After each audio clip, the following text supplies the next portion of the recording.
Coucou, bonjour. Je te fais un partage. Là, c'est ma pause déjeuner. Et j'ai en profité de te faire un partage parce que je regardais une série pendant que je me posais tranquillement là, avant de reprendre cet après-midi. Et en fait, cette série m'a complètement traumatisée et je pense que c'est important que je te partage ce qui est venu. Donc là, dans la série que je suis en train de regarder, je suis à l'épisode 2. Et ça s'appelle c'est sur Netflix, Murder, et je sais plus, ah oui, Murder Mindfully. Murder Mindfully. Juste pour la petite introduction, c'est l'histoire d'un avocat hyper surmené qui travaille énormément, qui est hyper stressé, qui est un peu sous pression par sa vie familiale, sa vie pro. Et en fait, qui décide d'être accompagné en pleine conscience et qui petit à petit, suite à cet accompagnement de pleine conscience, fait pas mal de changements dans sa vie. En fait, ce qui m'a traumatisée dans cette série, c'est que cette personne va appliquer des techniques d'avancement, de développement personnel que tu as aujourd'hui.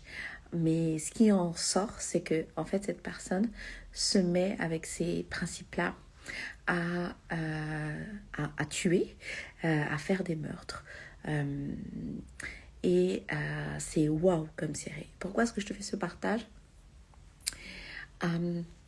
Parce qu'aujourd'hui, on est tellement dans cette situation où on est sous pression, on est sous charge, où on est à un extrême, que finalement, quand on essaie de sortir de cet extrême, on va à l'autre extrême. C'est-à-dire que le cas de cette personne, c'est qu'elle est tellement sous pression que finalement, c'est comme si dans sa tête, il y a un boulon qui explose, tu sais, quelque chose qui fait pouf, et en fait, il se dissocie complètement. Ce qui fait que il tue sans finalement aucune culpabilité, sans peur, sans humanité. Et il va se raccrocher à des principes de bien-être, de zen, de développement de soi pour, dans un sens, pacifier ou justifier ses actes. Ça, c'est une manière que notre cerveau a de se dissocier parce que finalement, la réalité est trop douloureuse. Et c'est pour ça que j'attire vraiment ton attention sur la nécessité d'être ancré, de vivre la vie dans laquelle on est aujourd'hui et d'être vraiment dans la matière, dans la réalité, dans le bon sens et dans le discernement. Et tu sais, la situation que cette personne elle rencontre, elle est à l'extrême parce que c'est une série. Mais on le voit en fait dans la vie maintenant de tous les jours, c'est-à-dire que tu vois beaucoup de personnes qui vivaient une vie hyper stressante, à la limite du burn-out, et peut-être pour certains, peut-être déjà dans le burn-out. Et puis d'un coup, ils décident de couper, ils vont à l'extrême, ils vont vivre au milieu des chèvres en Ardèche, dans le Larzac, où finalement ils vivent sans électricité, sans eau, loin des personnes. Et finalement, c'est plutôt un choix de fuite parce que la souffrance est telle et ils vont aller se baser sur la sensation d'avoir trouvé une vérité qui va en fait justifier les actes qu'ils sont en train de faire. Mais les actes qu'ils sont en train de faire, c'est simplement un état que notre être en entier vit parce que le quotidien est trop souffrant et donc pour éviter cette souffrance, il va passer par la dissociation pour faire croire que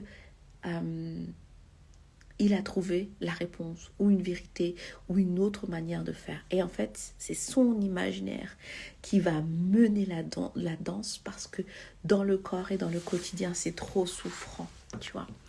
Et c'est là où justement, quand tu es dans cette situation-là, tu n'arrives plus à faire preuve de discernement. On le voit dans la série. Le personnage principal, il tue, mais sans aucune culpabilité. Et quand il commence à se poser des questions, son cerveau le renvoie directement aux séances de pleine conscience qu'il a reçues, qui sont des séances vraiment très très très bien. Mais en effet, s'il applique les principes qui lui ont été transmis, par rapport à sa vie et à la manière dont il a perçu les choses, bah en fait, ça serait totalement valable de tuer puisqu'il est en état complètement dissocié. Tu vois, c'est là que tu vas faire preuve de discernement, c'est là que tu vas faire preuve de comment tu appliques à ton propre développement personnel, à ta vie de tous les jours. Tout ce que tu fais avec la méditation, la relaxation, la sophrologie, l'énergétique, le travail sur toi, sont là pour t'aider à vivre une vie, un quotidien, une réalité cohérente. Non pas pour vivre une vie qui est complètement dissociée de la réalité, une vie qui est menée par un imaginaire parce que cette réalité dans laquelle tu es te fait trop mal et trop souffrante.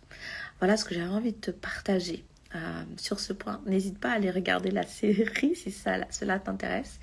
Et surtout, si tu sens que ce que je suis en train de te partager fait sens, que tu es dans une situation de souffrance importante et que tu n'as qu'une envie, c'est de fuir, de te dissocier, et que tu commences un peu à imaginer des choses qui justement seraient acceptables, alors que ça n'a jamais été acceptable dans ta manière de voir les choses.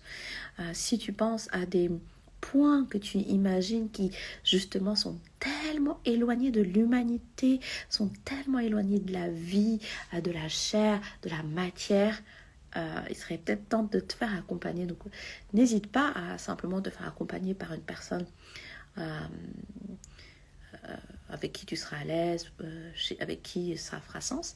Et puis, si mon partage fait sens pour toi, n'hésite pas à venir vers moi. Moi, je suis sur Créneau Libre.